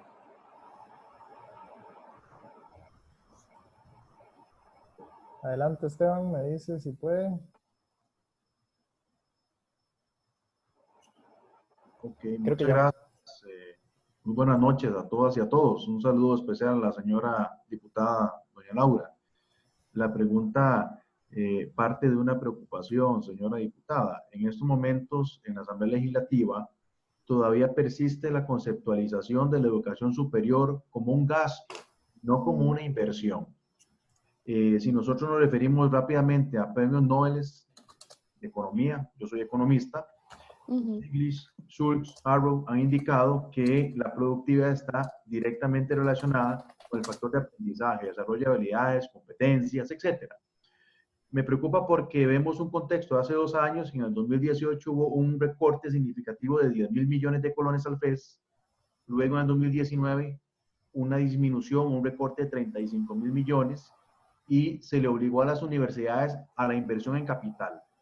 Sabemos que la educación es, dentro del sector económico, pertenece al sector de servicios y el capital humano, como se dice en economía, es indispensable, no el capital en infraestructura o equipamiento. En estos momentos le están doblando el brazo a todas las instituciones de educación superior. Yo trabajo en la Universidad Nacional, soy director de la Vicerrectoría de Extensión de la Universidad Nacional y nos están doblando el brazo y hemos tenido que mermar los proyectos en las distintas comunidades que tienen vulnerabilidad significativa. Quisiera saber cuál es la posición, usted como diputada, su fracción, ¿verdad? Yo soy del PAC, en el ámbito legislativo, porque me preocupa mucho estos discursos que en estos momentos están promoviendo prácticamente la privatización de la educación superior. Estamos dejando la educación a manos del mercado. Entonces quisiera saber cuál es su posición. Muchas gracias por el espacio, muy valioso, y les felicito porque esta es la esencia del PAC. Muchas gracias. Gracias, Esteban. Muchas gracias. Y Fernando Barquero. Me dice Fernando que ya no. Entonces, más bien, cerramos las preguntas con acá, doña Laura, si gusta. Y antes de que responda, doña Laura, me deja hacer un poco de publicidad para Florecer. Ajá. Todavía nosotros no tenemos página web, entonces, mientras las construimos, aquí está mi correo. Si quieren escribirme, con muchísimo gusto. Nuestro celular, eventualmente, esto es para que tengan un contacto, pero si ocuparan, en su momento los pondremos en las demás redes para que lo apunten, mi correo y mi celular. También el correo del que le llegó la invitación, que es info@granados.cr.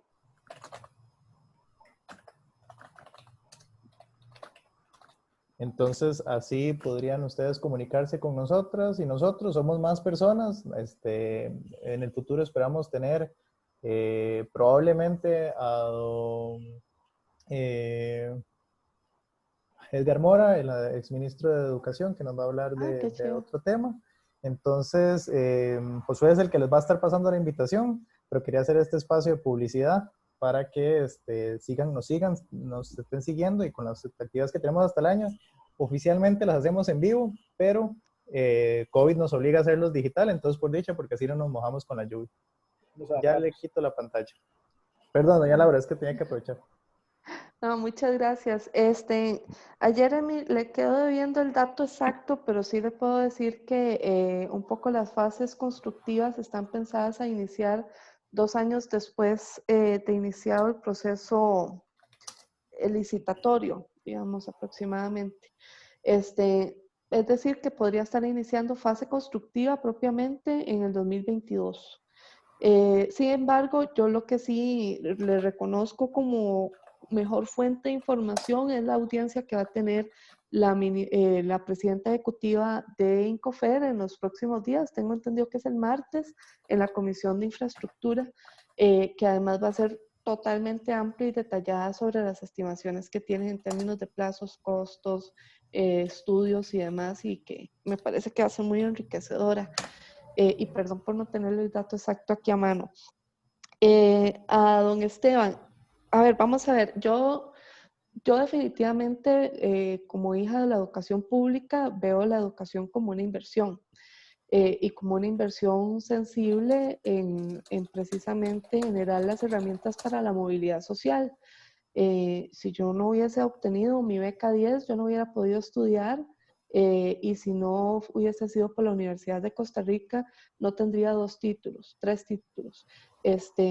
incluyendo entre esos 3 el de haber aprendido la ejecución de un instrumento musical en mi natal Turrialba mediante un programa pues, de extensión docente y atendiendo además que no solo las herramientas que me da mi propia profesión, sino aquellas que obtuve a través de las humanidades y de pues la extensión docente, la investigación y la acción social de la universidad, pues me han dado pues, la posibilidad de tener una formación profesional y humanista que celebro y que me ha enriquecido muchísimo a mí en lo particular. Ahora bien, si hay algunas cosas que hay que atender. Yo creo que este debate tiene 2 facetas. Una es, sí, aquellas personas que no entienden la educación como una inversión sensible y que tienen, ideas privatizadoras que no vienen a enriquecer el modelo y que efectivamente vamos a tener una diferencia central con esas visiones. Pero por otro lado es cómo podemos ser más eficientes con la universidad. Le quiero contar 2 cosas. Cuando se hizo el recorte del presupuesto, yo estaba en la comisión de hacendarios y le cortaron 10.000 millones de colones al FES. Yo decía, el otro día aquí no va a haber espacio para un estudiante más, o sea, este edificio no lo van a votar, porque yo fui la única que voté en contra de esa moción. Y creo que el diputado Elmer Ramos también la votó en contra. Pero fuimos los únicos, ¿verdad?, en la comisión de hacendarios. Al otro día no había nadie en la calle. Absolutamente nadie reaccionó de las universidades. Fueron reaccionando como 5 días después y con una parsimonia y una tranquilidad aquello que no pasó absolutamente nada. Entonces, también necesitamos que la universidad se defienda a sí misma, pero también esa capacidad de defenderse pasa por ser más eficientes. Y aquí hay un debate sobre algunas condiciones del modelo de empleo de la universidad que no son precisamente las más eficientes. Yo estoy absolutamente de acuerdo que una persona reciba los incentivos que reconozcan su mayor esfuerzo en el desarrollo de su profesión y de su cargo, pero hay también montos que se vuelven insostenibles y tampoco la universidad puede mantener costos que no le son sostenibles en su modelo de ingresos. Hay espacios para una mayor eficiencia. Vea el caso que usted me pone del tema de los gastos de capital. Efectivamente y totalmente de acuerdo con usted de que el gasto de capital, que la función esencial de la universidad es el servicio. Sin embargo, al final lograron adaptar su estructura de gastos y reconocieron que es que tenían mal clasificados gastos que eran gastos de capital y tenían toda la capacidad de absorber el gasto de capital que se les estaba imponiendo, que no era un recorte de presupuesto, ¿verdad? Era una clasificación porque al final la transferencia del FES entra en la globalidad del presupuesto del Estado que está sujeto a la regla fiscal. Y si ese 6% o ese porcentaje que va al FES no tiene un componente de gasto a capital, entonces se lo tengo que quitar que al Ministerio de Cultura, ese margen de gasto corriente. ¿Verdad? Eso es de los balances que quedaron impuestos con la regla fiscal y que de alguna manera todos tenemos que contribuir en al menos un porcentaje, y lo que se les estaba solicitando tampoco era tanto en términos respecto al porcentaje de la transferencia total. Esas son eficiencias que se pueden lograr, pero además, aunque que una persona que no tiene capacidad de pagar una matrícula, lo que cuesta en términos reales, no lo que le cobran a una, que no es el costo real. Yo entiendo que tenga esta condición de subsidio del Estado, de una beca y demás, pero tenemos estudiantes ricos y riquísimos pagando solo por 12 créditos en la Universidad de Costa Rica, teniendo toda la capacidad de pagarse su costo real de educación, ¿verdad? Un poco por ahí también ha estado esa discusión. Entonces yo creo que tiene sus matices, yo creo que hay puntos donde pueden haber encuentros y que pasan por ese esfuerzo de que la universidad se ayude a defenderse. Y para ayudarse a defenderse es revisando esos espacios donde se puede ser más eficientes. dígame usted por qué una persona que tiene todos los recursos económicos del mundo tiene que pagar una cuota subvencionada por el Estado. O sea, ¿qué se debe ese privilegio?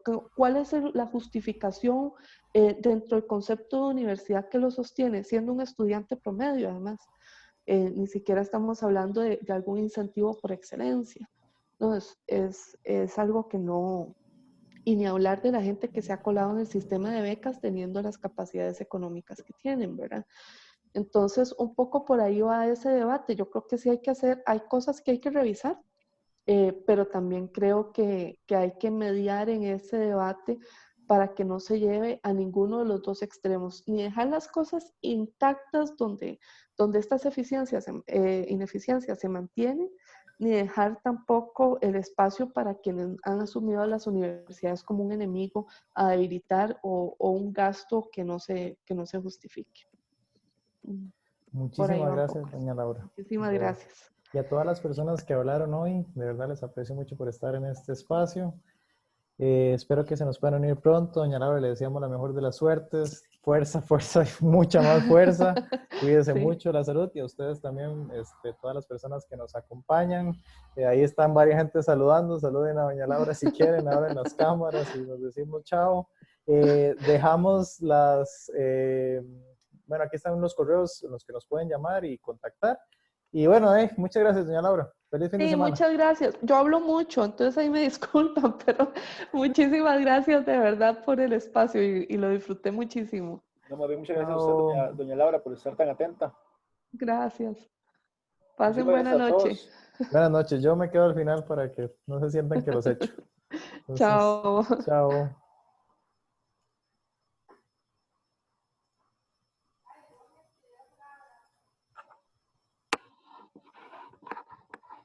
Roger. Hey.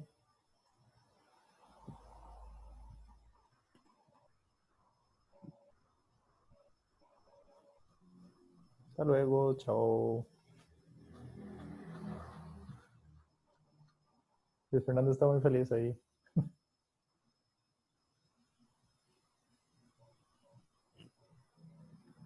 Ok.